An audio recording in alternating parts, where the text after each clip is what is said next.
अलप अरसलान किस्त नंबर 4। अलप अरसलान सल्जूक सल्तनत का सुल्तान बन चुका था। सबसे पहले उसने अपनी सल्तनत को मजीद वुसअत देने के बजाय खाना जंगी और बगावतों की वजह से सल्तनत के जो हालात ख़राब हुए उनको दुरुस्त करने की ठानी। अलप अरसलान इंतहाई निडर, बहादुर, खुदा तरस, ज़ात बारी पर तवक्कल, उफ़ू दरगुजर से काम लेने वाला इंसान था। इस बात की तायद तमाम मौरिखीन करते नजर आते हैं। इस बात का अंदाज़ा इससे भी लगाया जा सकता है कि उमरा और सल्तनत में हमेशा बगावतें हुईं, लेकिन उसने हमेशा सबको मुआफ़ किया। अजीज़ व अकारिब दुश्मन बनकर लड़ने आए तो पहले तो कोशिश करता रहा कि जंग ना हो, और जब जंग लाजिम हुई जो मारे गए उन दुश्मनों के लिए रोता रहा। अलप अरसलान ने सल्जूक सल्तनत को एक बेहतरीन सल्तनत में तब्दील करना शुरू किया। इसके लिए निज़ामुल मुल्क तूसी को अपना वज़ीर मुंतखब किया। उनकी जिम्मेदारी लगाई कि रियाया पर खिराज की रकम के अलावा कोई भी टैक्स आयद ना किया जाए। अदलो इंसाफ पर उसका ख़ास जोर था। इसके लिए उसने बेहतरीन निज़ाम अदल कायम किया। गरीबों मिस्कीनों के हाल जानने के लिए खुद घूमता। सुल्तान ने बाकायदा दीवान में एक निज़ाम मुतारिफ कराया, जहां हज़ारों की तादाद में मोहताजों के नाम दर्ज किए गए, जिनकी कफालत रियासत की जिम्मेदारी थी। इसके अलावा गरीबों और मसाकीनों के लिए मुतब्बिख में रोज़ाना खाना तैयार किया जाता, जिसके लिए 50 बकरे ज़िबा किए जाते और उनका तैयार करदा खाना मिस्कीनों और गरीबों में तकसीम होता। निज़ामुल मुल्क तूसी ने मुल्क के मामलात बेहतरीन अंदाज में संभाले। अलप अरसलान उनके मामलात में दखल नहीं देता था, लेकिन उनके खिलाफ कोई शिकायत होती तो फ़ौरन अमल भी करता। एक मरतबा एक हासिद ने सुल्तान से निज़ामुल मुल्क की शिकायत की, जिस पर अलप अरसलान ने निज़ामुल मुल्क तूसी को तंबीह करते हुए कहा कि अगर ये इल्ज़ामात दुरुस्त हैं तो इनको ठीक करो, और अगर ये झूठे हैं तो इन शिकायत करने वालों को काम पर लगाओ ताकि इन्हें इस झूठ के लिए फुर्सत ना मिले।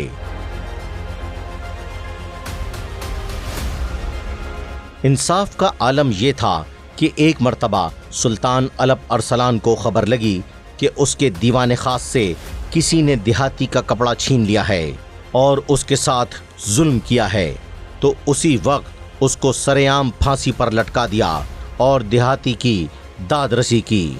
उस शख्स का जुर्म तो इतना बड़ा नहीं था कि उसको फांसी दी जाती, लेकिन सुल्तान अलप अरसलान ने ये इक़दाम इसलिए किया ताकि आइंदा किसी को रियाया के साथ जुल्म करने की हिम्मत ना हो। अलप अरसलान के इन इक़दामात ने सल्तनत में अमन व अमान और सुकून कायम कर दिया था। इन सारे मामलात से फारिग होने के बाद अब अलप अरसलान की नज़रें दीन इस्लाम के पैगाम को बाज़ंतीनी इलाकों तक पहुंचाने का अज़्म था।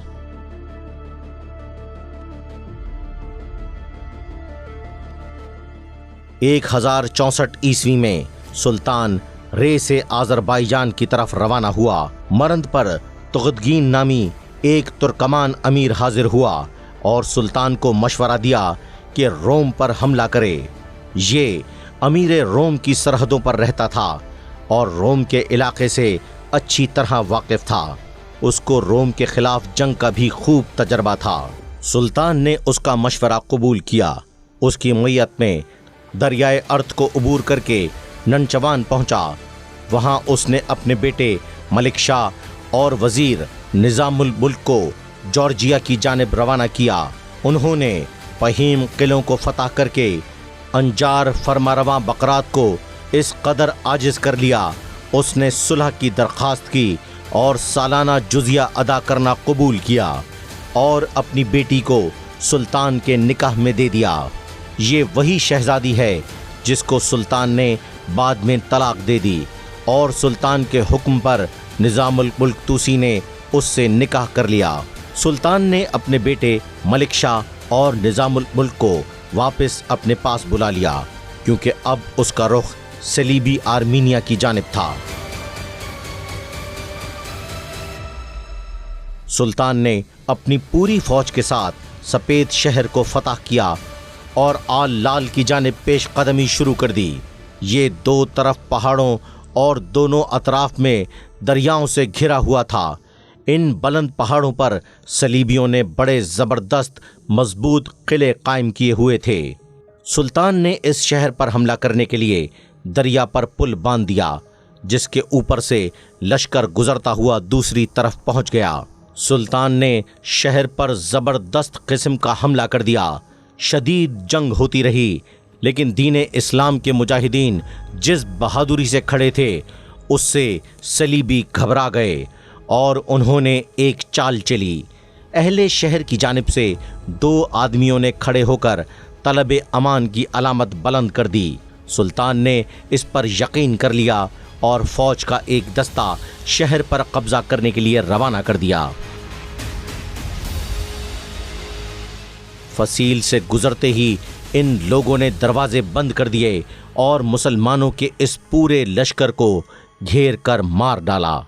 اس کے فوری بعد یہ مکار صلیبی سلطانی فوج پر ٹوٹ پڑے۔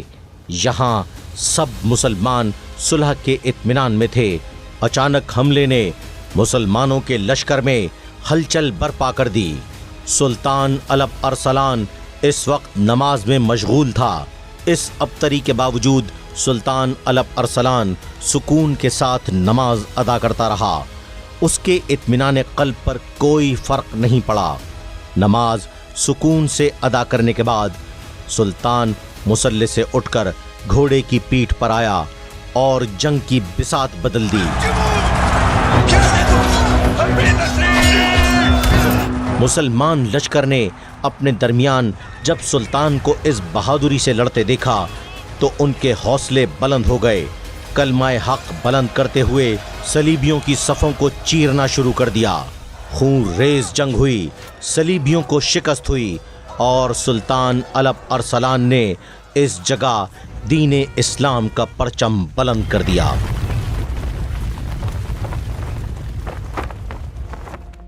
اب سلطان کی نگاہ مغربی گرجستان کی جانب تھی، جہاں اس نے کرس قلعے کو فتح کیا اور پلٹ کر شہر آنی پر آیا، جو صلیبی آرمینیا کا صدر مقام تھا۔ یہ شہر ارزن الروم کے پاس دریائے ارد کے کنارے پر واقع تھا۔ یہ قدیم روم کی ریاست مسیحی بقارتا تھی۔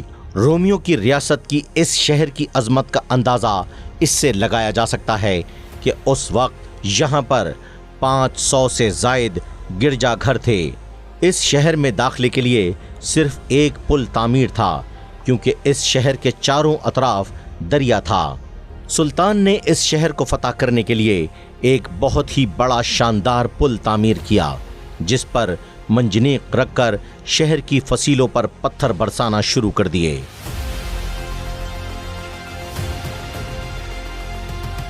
رومی اس قدر سنگ باری سے گھبرا گئے اور پتھروں کی اس تیز ترین بارش کی وجہ سے دیوار سے پیچھے ہٹنا شروع ہو گئے۔ سلجوقی مجاہدین اسی وقت کے انتظار میں تھے۔ ان کے پیچھے ہٹتے ہی انہوں نے فصیل کی جڑ میں شگاف کر دیا، جس سے سلجوقی فوجیں شہر میں داخل ہو گئیں۔ زبردست جنگ اب آمنے سامنے جاری تھی۔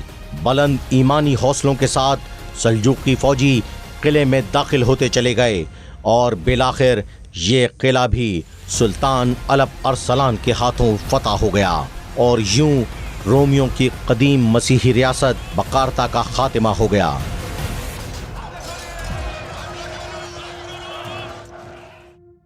برطانوی انگریز مورخ ایڈورڈ گبن اپنی کتاب history of the decline and fall of Roman empire میں لکھتا ہے کہ اس نئی سلجوقی مسلمان ریاست نے مسیحی علاقوں کو قیصریہ تک فتح کر لیا، جو قبازق کا دارالحکومت تھا، جبکہ مسلمان مورخین اس جنگ میں جارجیا اور آرمینیا کا ذکر کرتے ہیں۔ الپ ارسلان کی ان تیزی سے ہوتی فتوحات نے پورے بازنطین کو ہلا کر رکھ دیا۔ رومی اب اپنی قدیم ریاست سے ہاتھ دھو رہے تھے، اور اب مسلمانوں کی اس نئی ابھرتی ریاست سے بازنطینی علاقوں میں خوف پھیل چکا تھا۔